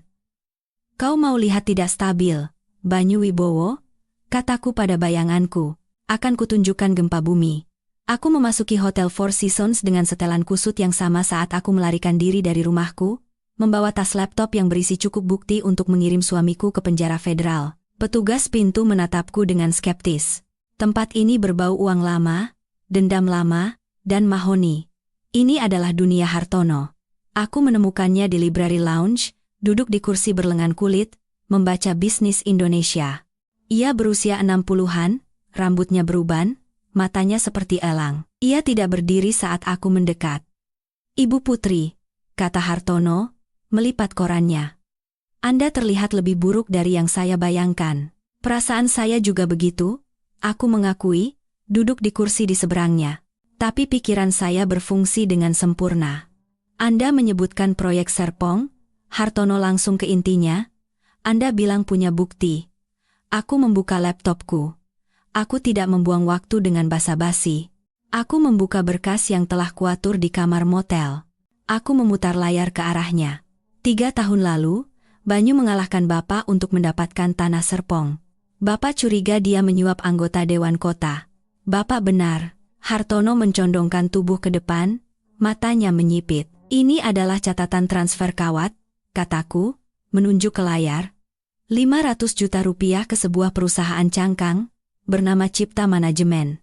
Dan ini adalah email antara Banyu dan anggota Dewan, mendiskusikan biaya percepatan untuk perubahan zonasi. Banyu ceroboh. Ia menggunakan email pribadinya untuk kontak awal. Hartono menelusuri dokumen-dokumen itu. Ekspresinya tidak berubah, tetapi udara di sekitarnya tampak semakin dingin. Mengapa baru sekarang kau menunjukkan ini padaku? Kau adalah COO-nya. Kau juga pasti mendapat untung dari kesepakatan ini. Saya tidak tahu, kataku, suaraku stabil. Banyu menjalankan pembukuan ganda. Saya baru menemukannya tadi malam. Setelah ia mengusir saya dari rumah, membekukan rekening saya, dan memindahkan adiknya ke tempat tidur saya. Hartono mengangkat kepalanya, kilatan keterkejutan melintas di wajahnya. Adiknya sendiri, dan ibu saya mendukung mereka, tambahku dengan senyum pahit. Ini reuni keluarga besar, hanya saja saya tidak diundang. Aku mengambil napas. Pak Hartono, saya tidak di sini untuk basa-basi. Saya di sini untuk membuat kesepakatan. Banyu mencoba menghancurkan saya. Ia memalsukan tanda tangan saya pada dokumen pinjaman. Ia menggelapkan dana perusahaan. Ia akan membuat Naga Biru Propertindo menjadi puing-puing yang terbakar. Saya ingin Bapak membantu saya menyelamatkannya. Hartono mengangkat alis. Saya ingin Bapak membantu saya menguburnya. Sebagai imbalannya, saya akan memberikan Bapak tanah Serpong. Lanjutkan. Banyu terlalu banyak berutang. Dia kekurangan uang tunai dan akan segera gagal bayar pinjaman konstruksinya. Jika Bapak masuk sekarang sebagai investor Ksatria Putih, menawarkan pinjaman jembatan untuk menyelamatkan proyek-proyeknya, ia akan menerimanya. Ia putus asa. Dan Bapak memasukkan klausul jaminan dalam perjanjian pinjaman. Ketika ia gagal bayar dan ia akan gagal bayar, Saya tahu angka sebenarnya Bapak mengambil asetnya, terutama akta tanah Serpong. Hartono menatapku lama, keheningan itu panjang dan tegang. Kemudian, senyum perlahan merekah di wajahnya. Itu bukan senyum hangat. Itu adalah senyum predator yang mengenali predator lain. Anda wanita yang penuh dendam, bukan? Kata Hartono lembut. Saya efisien, koreksiku. Banyu berpikir saya adalah istri yang dicampakkan, menangis di sudut. Yang tidak ia ketahui adalah saya yang menulis rencana bisnisnya. Hartono menutup laptopku dan mendorongnya kembali ke arahku. Saya suka. Saraswati Putri, Anda punya nyali. Banyu selalu seperti burung merak. Banyak bulu, tidak bisa terbang. Tapi Anda adalah elang. Ia mengeluarkan ponselnya. Saya akan menelepon kepala tim hukum saya. Pengacara litigasi terbaik di Jakarta, ia akan menangani perceraian Anda. Pro bono. Anggap saja sebagai investasi dalam kemitraan baru kita. Terima kasih, bisikku, gelombang kelegaan menyapuku. Dan Saraswati, tambah Hartono, matanya tajam. Jangan kecewakan saya. Jika kita memulai ini, kita akan menghancurkannya sepenuhnya. Tidak ada ampun. Jangan terima dia kembali saat dia merangkak. Dia tidak akan merangkak, kataku, memikirkan seringai Banyu saat ia mengambil cincinku. Dia akan menjerit. Hartono mengangguk. Bagus. Sekarang, mari kita carikan Anda kamar hotel yang tidak mengenakan biaya per jam. Anda tidak bisa merencanakan perang tanpa tidur. Malam itu, aku tidur di suite hotel mulia, dibayar oleh Hartono Jaya Group. Aku mandi lama, membersihkan kotoran motel dari kulitku. Berbaring di antara spray yang bersih dan sejuk, aku merasakan pergeseran mendalam dalam diriku. Selama 20 tahun, aku adalah pemecah masalah. Aku membersihkan kesalahan Banyu, membereskan kekacauannya, membuatnya terlihat baik. Aku adalah perekat tak terlihat yang menyatukan segalanya. Sekarang, aku akan menjadi pelarutnya. Aku akan melarutkan semua yang ia pikir ia miliki. Aku mengambil ponsel sekali pakaiku dan mengirim satu kata kepada Hartono. Siap. 3 hari kemudian, perangkap dipasang. Pengacara Hartono, seorang pria yang sangat tenang bernama Wira Santoso, telah menyusun perjanjian perceraian. Itu adalah mahakarya penipuan hukum. Di permukaan, itu tampak seperti penyerahan total. Ketentuannya, Banyu Wibowo mendapatkan rumah. Banyu Wibowo mempertahankan kepemilikan penuh atas Naga Biru Propertindo. Saraswati Putri menerima pembayaran tunai sebesar 7 miliar rupiah sebagian kecil dari apa yang seharusnya menjadi hakku. Saraswati Putri melepaskan semua hak atas tunjangan di masa depan. Itu membuatku terlihat seolah-olah aku menyerah. Seolah-olah aku hancur, putus asa akan uang tunai, dan hanya ingin pergi. Banyu akan menyukainya. Itu akan memuaskan egonya dengan sempurna. Tapi tersembunyi jauh di dalam dokumen 60 halaman itu, di pasal 14, ayat C, sub ayat 4, ada pil racunnya. Jika terungkap bahwa salah satu pihak dalam perjanjian ini telah terlibat dalam tindakan kriminal, penipuan, atau penggelapan yang tidak diungkapkan selama masa perkawinan, atau dihukum karena kejahatan berat dalam waktu 24 bulan setelah penandatanganan, seluruh perjanjian ini menjadi batal demi hukum. Dalam hal demikian, semua aset, termasuk 100% saham perusahaan dan properti real estate, akan menjadi milik pihak yang tidak bersalah sebagai ganti rugi. Banyu tidak pernah membaca detail. Ia membayar pengacaranya untuk melakukan itu, tetapi pengacaranya, Pak Tirtayasa, malas. Aku tahu karena akulah yang biasa membayar tagihannya. Tirtayasa akan membaca sekilas kontrak, hanya memeriksa angka-angka besar, pesangon, tunjangan. Ia tidak akan mencari klausul atribusi spesifik yang tersembunyi di dalam bahasa hukum standar. Aku bertemu Banyu dan pengacaranya di kantor Tirtayasa. Aku tidak memakai riasan. Aku mengenakan sweater tua. Aku menundukkan kepalaku dan menatap lantai. Aku harus menjual citra wanita yang kalah. Banyu masuk dengan angkuh, seolah-olah dunia miliknya. Ia mengenakan setelan Italia baru, berbau parfum mahal hadiah dari Bening. Mungkin, akhirnya keluar dari lubangmu, ya. Ejek Banyu saat ia duduk. Kuharap kau siap menandatangani, Saras. Bening dan aku harus memesan undangan pernikahan, beri saja saya ceknya, kataku, Suaraku dibuat bergetar. Saya hanya ingin pergi, Mas Banyu. Saya tidak punya kekuatan lagi untuk melawanmu. Banyu tersenyum pada Tirtayasa.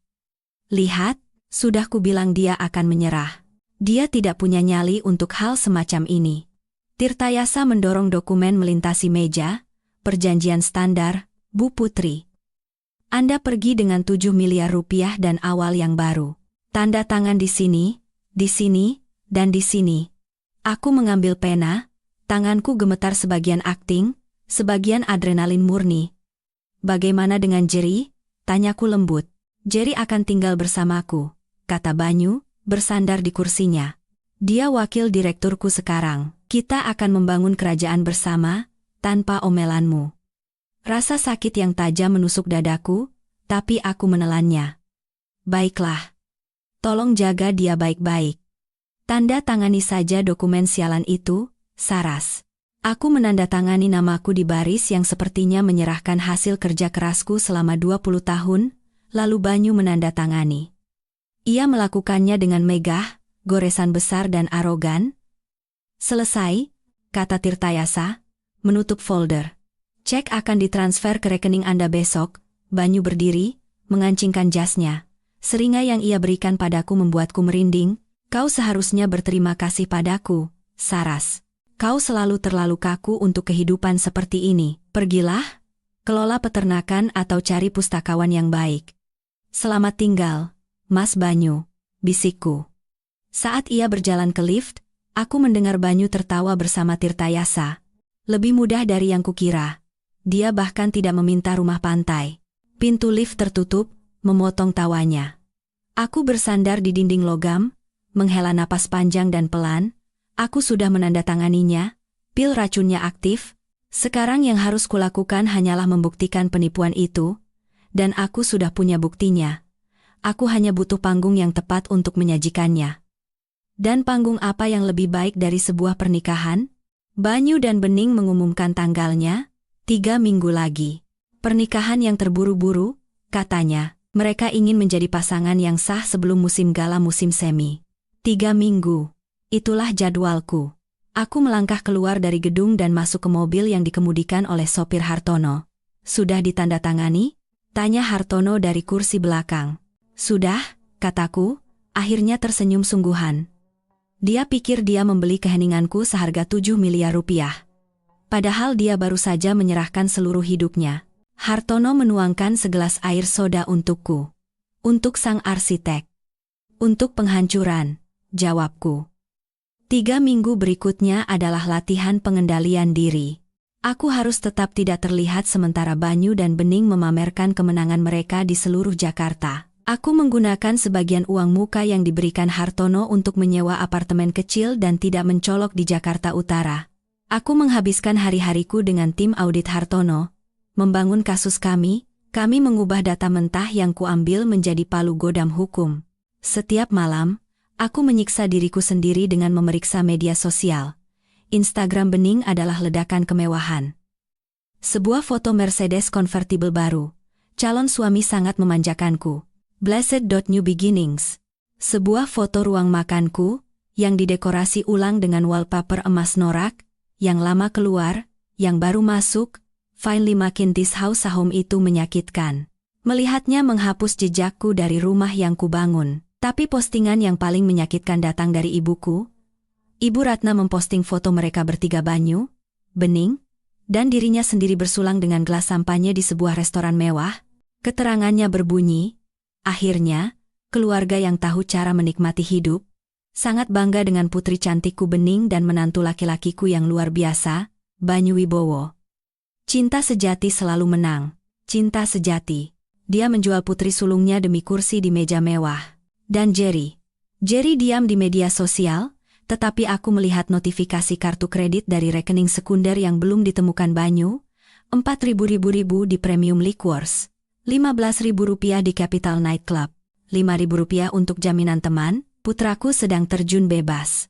Banyu tidak membesarkannya, ia membiarkannya liar. Aku ingin berlari dan menyelamatkannya, tetapi Hartono menahanku. Anda tidak bisa menyelamatkan seseorang yang tidak meminta untuk diselamatkan? Saraswati, kata Hartono lembut. Dia telah memilih pihaknya. Biarkan dia melihat seperti apa pihak itu sebenarnya saat lampu padam. Aku tahu dia benar, tapi rasanya seperti memotong anggota tubuh. Sementara itu, perusahaan membusuk dari dalam. Mata-mataku Sarah dari tim akuntansi dan Jason dari manajemen proyek memberiku pembaruan harian. Pak Banyu belum pernah berada di kantor lewat jam 2 siang selama berminggu-minggu, tulis Sarah. Dia menugaskan Nona Bening untuk rebranding perusahaan. Dia ingin mengubah logo menjadi pink dan emas. Pink dan emas, Bu. Untuk perusahaan real estate komersial, kontraktor di lokasi Highland mengancam akan keluar, lapor Jason. Pak Banyu bilang dia sudah mengirim cek, tapi dia bohong. Dia menggunakan dana konstruksi untuk membayar biaya pernikahan. Biarkan terbakar, kataku pada mereka, dokumentasikan semuanya, simpan email-email di mana dia menginstruksikan kalian untuk menunda pembayaran. Pernikahan akan diadakan di Grand Ballroom Hotel Mulia. Tempat paling mahal di Jakarta. Bening mengundang 300 orang. Investor, politisi, selebriti lokal. Mereka ingin mengukuhkan status mereka sebagai pasangan kuat baru Jakarta. Mereka menginginkan penonton. Baik, pikirku, melihat undangan yang didapatkan Sarah untukku. Kalian mau pertunjukan? Akan kuberikan pertunjukan. 2 hari sebelum pernikahan, aku mendapatkan kartu as terakhirku, dari sumber yang tidak terduga. Ponselku berdering, nomor tak dikenal. Halo, Mbak Saras, ini saya, Doni, ini, mantan suami Bening. Mekanik yang darahnya ia hisap kering. Doni, kataku, terkejut. Apa kabar? Saya baik, saya dengar apa yang terjadi, menjijikan apa yang mereka lakukan pada Mbak. Saya punya sesuatu. Doni merendahkan suaranya. Waktu Bening meninggalkan saya, dia meninggalkan sekotak dokumen di garasi. Tadinya mau saya bakar, tapi tadi malam saya lihat-lihat. Mbak Saras, dia punya kartu kredit atas nama Mbak selama 3 tahun. Apa? Dia membukanya saat dia tinggal di rumah Mbak. Dia mencegat suratnya, dia memaksimalkan limitnya, menyembunyikan laporannya, tapi saya menemukan surat dari agen penagihan, dan saya menemukan surat dari Banyu. Dari Banyu? Ya, dia melunasi salah satu kartu itu. Suratnya bilang, yang ini sudah kuurus, tapi kamu harus lebih hati-hati. Jika Saraswati melihat ini di laporan kreditnya, kita berdua mati, tetap pada rencana, 2 tahun lagi, dan semua ini akan menjadi milik kita. 2 tahun, jangka waktunya sangat pas. Banyu telah berkonspirasi dengan adikku untuk mencuri identitas dan uangku, sementara aku memberinya makan dan pekerjaan. Doni, suaraku bergetar. Bisakah kamu membawakanku kotak itu? Saya sedang dalam perjalanan, katanya. Ketika Doni menyerahkan kotak itu, aku merasakan kunci terakhir terpasang di tempatnya. Ini bukan hanya penipuan. Ini adalah konspirasi predator, terhitung dan jahat. Aku melihat catatan tulisan tangan Banyu. 2 tahun lagi, dan semua ini akan menjadi milik kita. Aku mengunci surat itu di brankas. Terima kasih, Doni, kataku. Buat mereka merasakan neraka, Mbak Saras, katanya dengan senyum pahit. Oh, aku berencana melakukannya, jawabku. Aku berencana memberi mereka seluruh neraka. Sehari sebelum pernikahan, aku melakukan sesuatu yang berisiko. Aku pergi menemui Jerry. Aku tahu seharusnya tidak. Hartono menentangnya, tetapi aku adalah seorang ibu sebelum aku menjadi mantan istri yang pendendam. Aku harus memberinya satu kesempatan terakhir untuk turun dari kapal yang tenggelam. Aku menunggu di luar penthouse barunya, yang dibeli Banyu dengan dana perusahaan. Pukul 11 pagi, Jerry keluar, tampak mabuk. Ia mengenakan kacamata hitam desainer dan kaos yang harganya lebih mahal dari mobil pertamaku. Jerry, panggilku. Ia berbalik, terkejut, wajahnya mengeras saat melihatku. Mama, ngapain di sini? Mama menguntitku sekarang, aku tidak menguntitmu. Aku mencoba menyelamatkanmu. Aku tidak butuh diselamatkan. Bentaknya, berjalan menuju Porsche-nya. Aku baik-baik saja.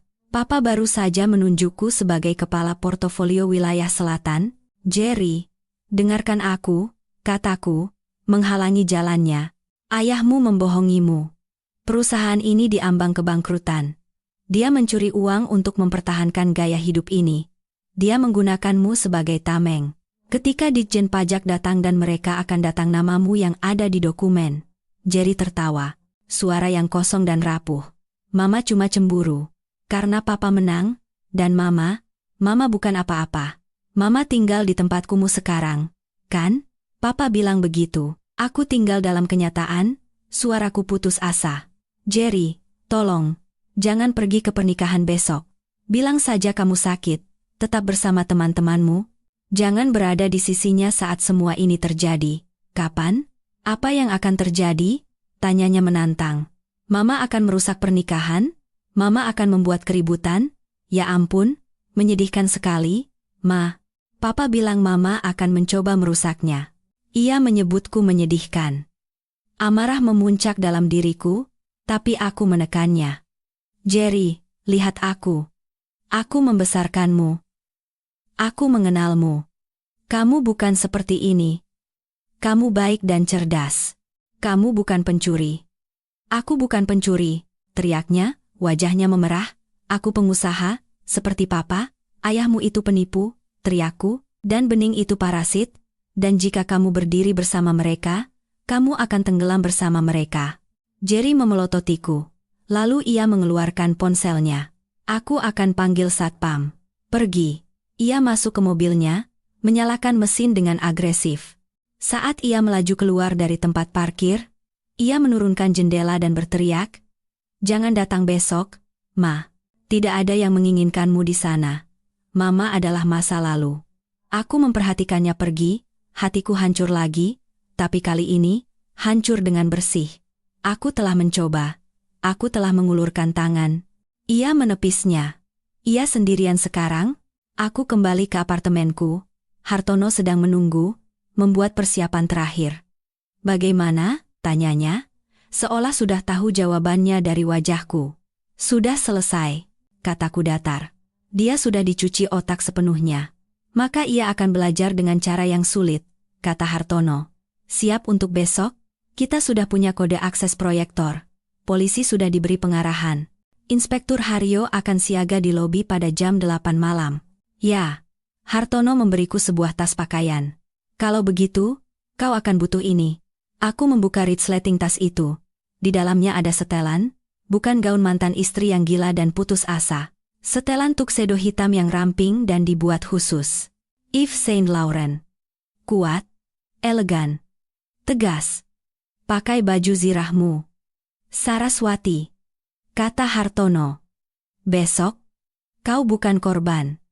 Kau adalah algojo." Aku menyentuh kain itu. Dingin dan halus. "Terima kasih, Pak Hartono. Istirahatlah," katanya. "Malam ini akan panjang." Aku tidak istirahat. Aku duduk di dekat jendela, memperhatikan lampu-lampu kota. Aku membayangkan Banyu dan Bening, mungkin sedang berlatih sumpah mereka sekarang. Tertawa tentang bagaimana mereka berhasil lolos. 2 tahun lagi, dan semua ini akan menjadi milik kita. Mereka tidak akan mendapatkan 2 tahun. Mereka bahkan tidak akan mendapatkan 2 hari. Besok, Tuan dan Nyonya Banyu Wibowo yang baru akan mengadakan resepsi yang sangat berbeda.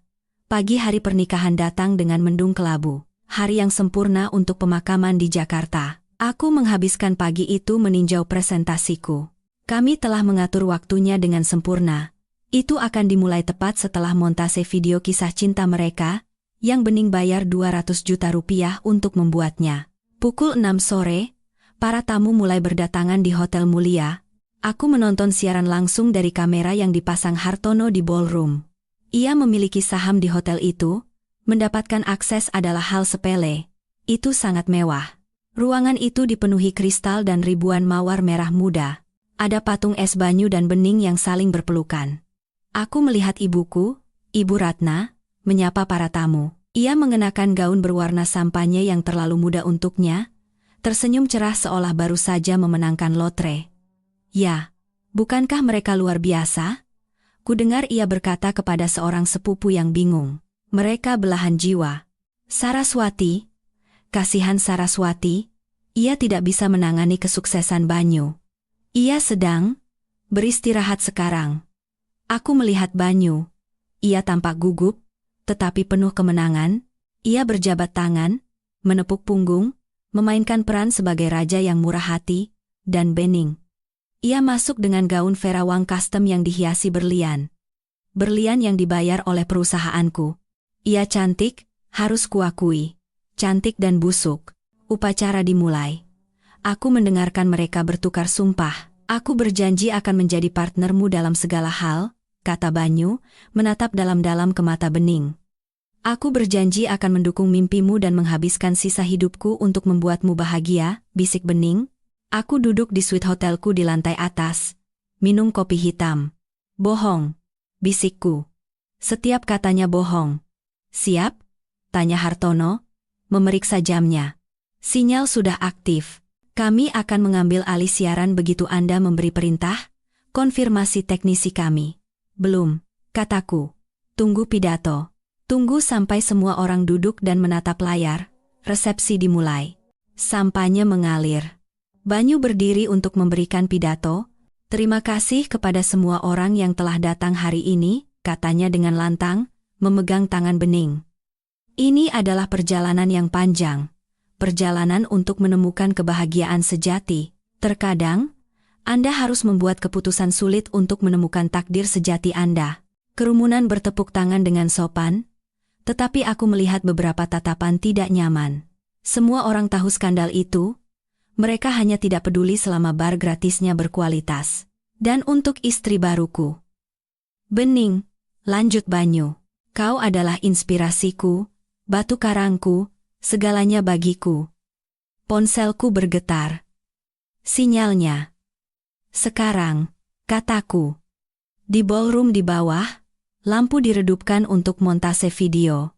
Musik sentimental mulai diputar. Foto-foto Banyu dan Bening di kapal pesiar, di Paris, di pantai, melintas di layar raksasa di belakang meja utama. Kerumunan menghela napas, aku berdiri, merapikan jaket tuksedoku, aku keluar dari suite dan menuju lift. Waktunya pertunjukan, kata Hartono, berjalan di sampingku, di dalam lift, aku memperhatikan angka-angka turun. 19, 18, jantungku tidak lagi berdebar-debar. Itu berdetak, lambat dan berat, seperti genderang perang. Pintu lift terbuka di lantai lobi. Inspektur Haryo dan 2 petugas berseragam sedang menunggu. Ibu Saraswati Putri, tanya inspektur. Ya, kami sudah punya surat perintahnya. Kami siap jika Anda siap. Beri saya 5 menit, kataku. Saya ingin mereka melihat ini sebelum borgol dipasang. Baik, aku berjalan ke pintu ballroom, penjaga keamanan yang disewa Banyu melangkah maju untuk menghentikanku. Maaf, Bu, ini acara pribadi. Hartono muncul di belakangku. Dan saya pemilik gedung ini. Minggir. Atau cari pekerjaan baru besok. Para penjaga ragu-ragu, mengenali Hartono, dan segera mundur. Aku mendorong pintu ganda hingga terbuka. Di dalam, musik baru saja mencapai puncaknya. Di layar, video menunjukkan Banyu dan Bening berciuman di depan Menara Eiffel. Lalu layar berkedip. Musik terputus dengan suara decitan, ruangan menjadi sunyi. Di layar raksasa, gambar romantis itu hilang. Di tempatnya, sebuah spreadsheet yang tajam, angka-angka merah, dan sebuah dokumen, laporan kartu kredit, nama, Bening Lestari.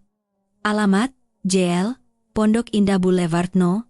124, Jakarta Selatan, rumahku. Pembelian, cincin berlian, Tiffany, CO, Rp 250, ribu.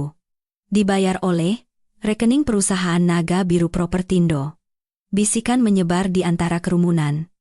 Apa itu? Bening berdiri. Mas Banyu, lakukan sesuatu, matikan itu. Banyu berteriak ke arah stan audiovisual. Hei! Tapi teknisi di stan itu adalah orang kami. Ia tidak mematikannya. Ia menaikkan volumenya. Dan suaraku yang sudah direkam sebelumnya menggelegar melalui speaker. Halo, Banyu. Halo, Bening. Kalian ingin reuni keluarga, kan? Kalian ingin semua orang menyaksikan persatuan kalian? Nah, mari kita tunjukkan pada mereka terbuat dari apa sebenarnya persatuan ini. Semua kepala berbalik.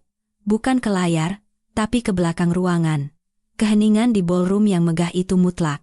300 pasang mata berpaling dari kursi mereka untuk menatapku.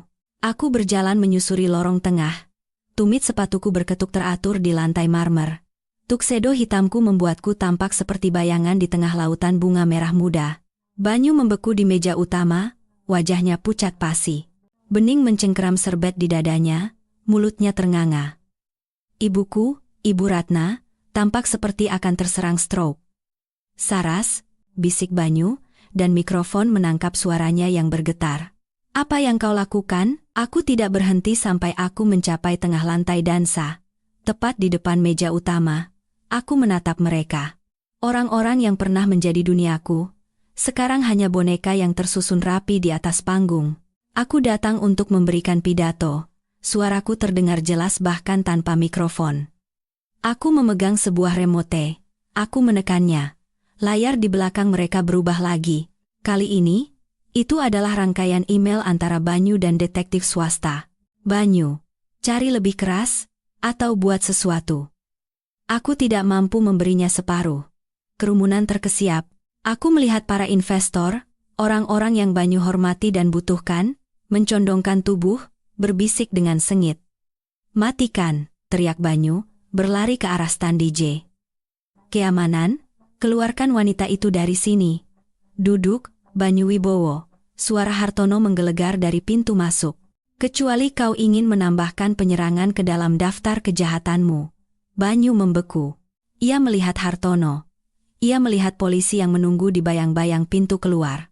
Ini palsu, jerit Bening. Air mata mengalir di wajahnya yang dirias sempurna. Dia hanya cemburu. Dia meretas sistem. Dia gila, aku bilang. Aku menekan remote lagi. Dokumen baru muncul. Aplikasi pinjaman palsu untuk proyek Serpong. Dokumen dengan tanda tanganku yang ditempel dengan kikuk. Apakah pemalsuan dokumen itu gila, Bening? Tanyaku dengan tenang. Apakah penipuan bank itu gila? Itu bisa membuatmu dipenjara beberapa tahun. Dan coba tebak siapa nama yang ada di perusahaan cangkang yang menerima dana curian itu? Aku menekan lagi. Orion Holdings Group. Pemilik, Bening Lestari. Aku menunjuknya. Kau bukan hanya gundik. Kau adalah kurirnya. Banyu menggunakanmu untuk mencuci uang lebih dari 30 miliar rupiah. Apa dia memberitahumu itu? Apa dia memberitahumu bahwa ketika Ditjen Pajak datang, tanda tanganmulah yang akan mereka cari? Bening menatap Banyu, matanya penuh kengerian. Mas Banyu, kau bilang itu optimalisasi pajak. Kau bilang itu legal? Diam, Bening. Bentak Banyu. Oh, jangan suruh dia diam, kataku dengan senyum dingin. Biarkan dia menjelaskan. Biarkan dia menjelaskan apa yang sebenarnya dia sebut ibu kita. Klik. Sebuah email muncul. Subjek, si nenek tua, Banyu. Beri saja Ibu Ratna satu cek lagi dari dana itu. Si nenek tua itu serakah. Selama kita membayar apartemennya, dia akan terus membuat Saraswati tidak tahu apa-apa. Dia akan menjual putrinya sendiri demi anggaran renovasi. Ibu Ratna mengeluarkan suara setengah isak, setengah tersedak. Ia berdiri, tangannya gemetar begitu hebat hingga ia menjatuhkan gelas sampanyenya. Mas Banyu, kau memanggilku seperti itu? Setelah semua yang kulakukan untukmu, aku memihakmu. Mengkhianati putriku sendiri. Dan apa yang ibu dapatkan? Kataku, menatapnya dengan kasihan. Sebuah kursi di pernikahan yang sebentar lagi akan menjadi TKP. Banyu memandang sekeliling ruangan, matanya bergerak liar. Ia melihat kerajaannya runtuh secara real time. Ia melihat investor berjalan keluar. Ia melihat para pelayan berhenti dan menatap. Ia melihat akhir. Kau menandatangani perjanjian? Teriaknya putus asa. Kau menandatanganinya. Kau menyerahkan segalanya. Kau tidak bisa menyentuh perusahaan. Pasal 14, kataku singkat, pil racun. Jika kau melakukan kejahatan, perjanjian itu batal, dan semuanya rumah, perusahaan, aset menjadi milikku. Lutut Banyu lemas. Ia jatuh kembali ke kursinya, dan Jerry. Aku mengalihkan pandanganku ke putraku, yang duduk pucat seperti hantu di ujung meja. Jerry menatapku dengan ngeri. Ia sekarang melihat pesan teksnya sendiri di layar. Wakil Direktur, sungguh, Oke Pa, aku ikut. Kau ingin menjadi pengusaha? Jerry, kataku lembut. Nah, ini pelajaran pertamamu. Periksa partnermu dengan cermat. Aku menekan remote untuk terakhir kalinya. Sebuah video diputar. Rekaman kamera keamanan dari tempat parkir perusahaan. Itu adalah Banyu, 2 hari yang lalu, berdebat dengan Bening. Banyu di video. Begitu kita mendapatkan uang Hartono, kita akan menyingkirkannya. Jeri itu beban. Kita akan pergi ke Monaco dan meninggalkannya dengan utang pajak. Dia terlalu bodoh untuk tahu dia sedang dimanfaatkan. Ruangan menjadi sunyi. Jerry berdiri perlahan. Ia menatap ayahnya. Pemujaan pahlawan di matanya telah hilang, digantikan oleh pemahaman yang menghancurkan. Pa, bisik Jerry. Papa mau meninggalkanku. Banyu tergagap. Jerry, nak, aku hanya sedang stres. Itu diedit, di luar konteks. Papa bilang aku bodoh, suara Jerry pecah. Papa bilang aku beban. Jerry, duduk, perintah Banyu, mencoba mendapatkan kembali kendali, jangan dengarkan dia. Jerry tidak duduk. Ia mengambil gelas sampanyenya dan melemparkannya ke wajah Banyu. Aku benci Papa, teriak Jerry. Aku benci Papa. Kekacauan meletus. Ibu Ratna terisak-isak. Bening mengalami hiperventilasi. Banyu menyeka sampahnya dari wajahnya, tampak seperti tikus basah. Aku menurunkan remote. Presentasi selesai. Aku mengangguk pada Inspektur Haryo. Polisi masuk ke ruangan, para tamu terbelah seperti laut merah. Banyu Wibowo, Inspektur mengumumkan, Anda ditangkap atas tuduhan penipuan bank, penggelapan, dan pemalsuan dokumen. Bening Lestari, Anda ditangkap atas tuduhan konspirasi dan pencucian uang. Tidak, jerit Bening saat seorang petugas memegang pergelangan tangannya. Aku tidak tahu, aku hanya tunangannya, dia yang menyuruhku. Katakan itu pada hakim, kata petugas itu, memborgolnya. Banyu tidak berteriak. Ia hanya menatapku. Saat diborgol, ia menatap mataku. Kau menghancurkan segalanya, desisnya. Kau wanita jahat, pendendam. Aku melangkah lebih dekat padanya. Aku berdiri cukup dekat untuk mencium bau ketakutannya. Aku tidak menghancurkan apapun. Banyu, kataku, suaraku setenang danau beku. Aku hanya menyalakan lampu. Dan kau hanyalah kecoak yang tertangkap di ruangan yang terang. Mereka membawanya pergi. Para tamu pernikahan berdiri dalam keheningan yang terkejut. Satu-satunya suara adalah isakan Ibu Ratna. Aku melihat meja utama untuk terakhir kalinya. Kue yang belum tersentuh, bunga-bunga yang sempurna. Ilusi itu telah hancur. Aku berbalik ke Hartono. Kurasa pekerjaanku di sini sudah selesai. Luar biasa, kata Hartono, menawarkan lengannya. Benar-benar luar biasa. Saat kami berjalan keluar, aku tidak menoleh ke belakang pada ibuku yang menangis atau putraku yang terkejut. Belum. Mereka mendapatkan apa yang pantas mereka terima. Malam ini, mereka harus tidur di tempat tidur yang telah mereka buat. Hari-hari setelah pernikahan adalah sirkus media. Borgol bukan sumpah. Taipan Real Estate ditangkap di altar. Bunyi judul berita di Jakarta Post. Aku tidak memberikan wawancara. Aku membiarkan bukti berbicara sendiri. 3 hari kemudian, aku kembali ke rumahku. Polisi telah selesai memprosesnya sebagai TKP. Rasanya aneh berjalan kembali ke kamar yang telah kudesain. Barang-barang Bening berserakan, pakaian norak, majalah murah, botol anggur setengah kosong. Aku memanggil perusahaan pembersih. Buang semuanya, kataku pada mereka. Semua yang bukan milikku. Bakar spraynya, ganti kasurnya. Aku ingin membersihkan DNA-nya dari hidupku. Jaminan Banyu ditolak. Hakim menganggapnya berisiko melarikan diri, karena rencana Monaco yang terekam. Ia berada di rutan Cipinang, mengenakan seragam oranye, bukan setelan Italia. Bening dibebaskan dengan jaminan. Ibuku mencairkan dana pensiunnya dan menggadaikan apartemennya untuk mengeluarkan bayinya. Tapi Bening tidak bebas. Ia menghadapi hukuman 5-10 tahun penjara. Wajahnya terpampang di seluruh internet sebagai calon pengantin penipu. Seminggu kemudian, ibuku datang menemuiku. Ia tampak 10 tahun lebih tua. Rambutnya acak-acakan, matanya merah. Ia berdiri gemetar di depan pintuku. Saras, Suaranya bergetar. Ibu Ratna, kataku, menghalangi pintu. Jangan panggil saya ibu. Bolehkah aku masuk? Dingin sekali. Katakan apa yang ingin ibu katakan dari sana. Ia menggigil, Saras, kumohon, jadilah yang masuk akal. Bening sangat ketakutan, dia masih anak-anak, dia tidak tahu apa yang dia lakukan. Banyu memanipulasinya. Bening berusia 38 tahun, kataku dingin. Dia tahu dia tidur dengan suamiku, dia tahu dia menghabiskan uangku, dan dia menandatangani dokumennya. Dia adikmu, raung Ibu Ratna, kesedihannya berubah menjadi racun keluarga yang akrab. Kau tidak bisa membiarkannya masuk penjara. Kau harus mencabut tuntutan. Beritahu jaksa itu adalah kesalahpahaman. Itu bukan kesalahpahaman. Itu kejahatan.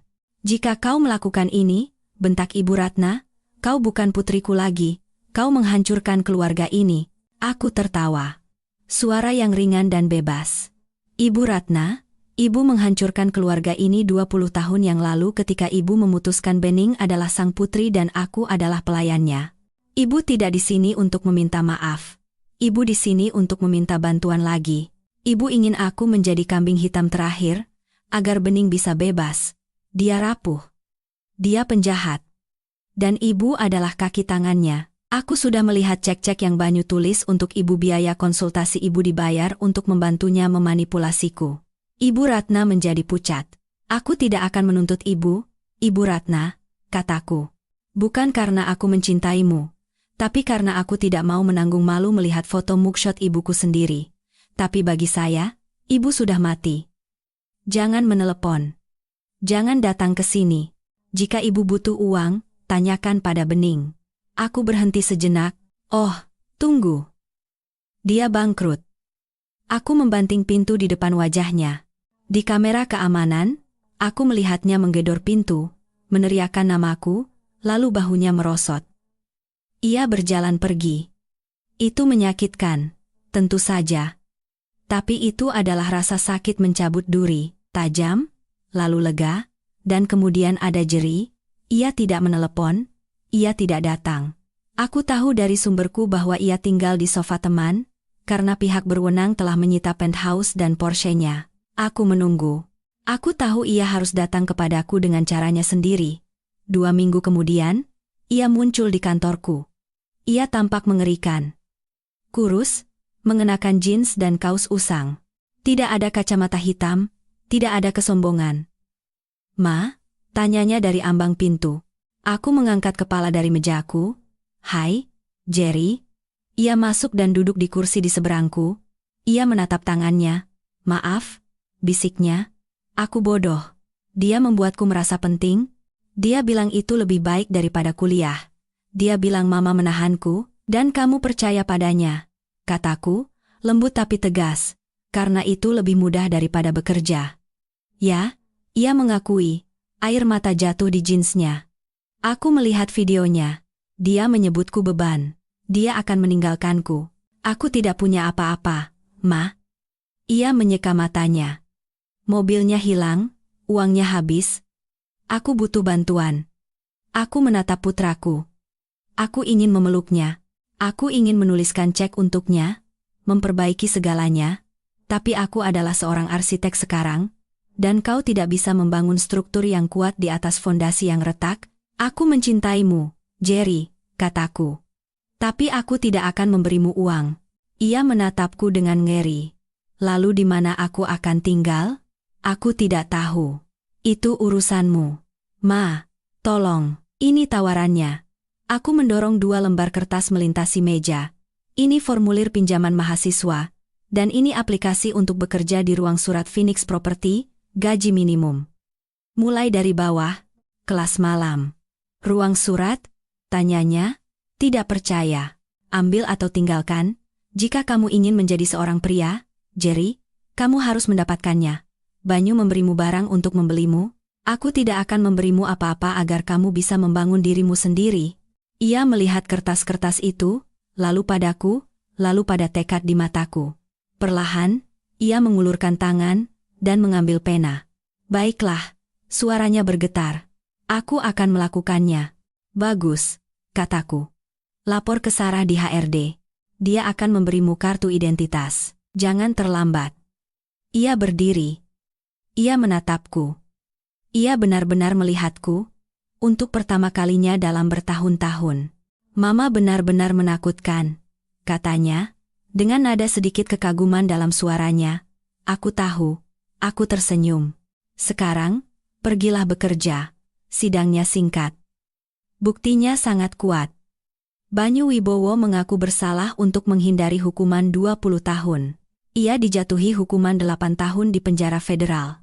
Ditambah ganti rugi, ia tampak abu-abu dan lelah di pengadilan. Ia tidak pernah menatapku sekalipun. Bening mengambil kesepakatan pembelaan, 3 tahun untuk penipuan. Saat palu hakim jatuh, ia terisak-isak, melihat ke arah Ibu Ratna di galeri dan berteriak, "Ibu, lakukan sesuatu." Tapi Ibu Ratna tidak bisa melakukan apa-apa. Ibu Ratna tinggal di sebuah apartemen studio, hidup dari uang pensiunnya yang kecil, kehilangan uang saku dan harga dirinya. Aku duduk di barisan belakang, mengenakan setelan hitam. Aku menyaksikan keadilan ditegakkan. Aku tidak merasakan kegembiraan. Aku merasakan kedamaian. Pembukuan akhirnya seimbang. Epilog, 1 tahun kemudian. Aku berada di kantor di lantai 40, menghadap kota. Papan nama Phoenix Property di dinding di belakangku berwarna perak dan biru yang ramping, tidak ada sedikit pun warna pink. Perusahaan sedang berkembang pesat. Kami baru saja menyelesaikan kesepakatan tanah Serpong dengan Hartono. Ini akan menjadi pengembangan serbaguna, menampilkan perumahan terjangkau dan pusat komunitas, bukan hanya kondominium mewah. Ponselku bergetar. Itu Jerry. Ma, baru saja selesai ujian akhir ekonomi, kayaknya bagus. Dan tim ruang surat meningkatkan efisiensi penyortiran sebesar 15% minggu ini. Apa aku dapat kenaikan gaji? Aku tersenyum. Jangan terburu-buru. Tapi makan malamku traktir malam ini, jam 7. Jerry bekerja keras. Ia lelah, bangkrut, dan rendah hati. Dan aku lebih bangga padanya dari sebelumnya. Ia menjadi pria yang kukenal, bukan karikatur yang coba diciptakan oleh ayahnya. Ada ketukan di pintuku. Masuk. Hartono masuk, membawa sebotol sampanye. Selamat hari jadi, katanya. Hari di mana kau membakar sirkus itu. Rasanya seperti seumur hidup yang lalu, kataku, menerima gelas. Aku tahu, kata Hartono, bersandar di mejaku. Banyu menulis surat padaku dari penjara. Ingin tahu apakah aku akan membeli sahamnya di beberapa perusahaan cangkang lama itu. Dia butuh uang untuk jajan di kantin. Apa jawaban Bapak? Kukatakan padanya aku hanya berbisnis dengan CEO. Dan CEO itu sedang sibuk membangun sebuah kerajaan. Kami bersulang. Aku memandang cakrawala kota. Aku telah kehilangan seorang suami. Aku telah kehilangan seorang saudara perempuan. Aku telah kehilangan seorang ibu. Tapi aku telah menemukan diriku sendiri. Aku bukan lagi kambing hitam. Aku bukan lagi pemecah masalah. Aku bukan lagi istri yang tak terlihat. Aku adalah Saraswati Putri, sang arsitek. Dan hidupku, akhirnya, benar-benar milikku. Terima kasih telah mendengarkan ceritaku. Tidak mudah untuk mengulanginya, tetapi jika perjalananku dapat membantu satu orang pun untuk melawan orang-orang beracun dalam hidup mereka, maka itu sepadan. Keluarga tidak selalu tentang darah,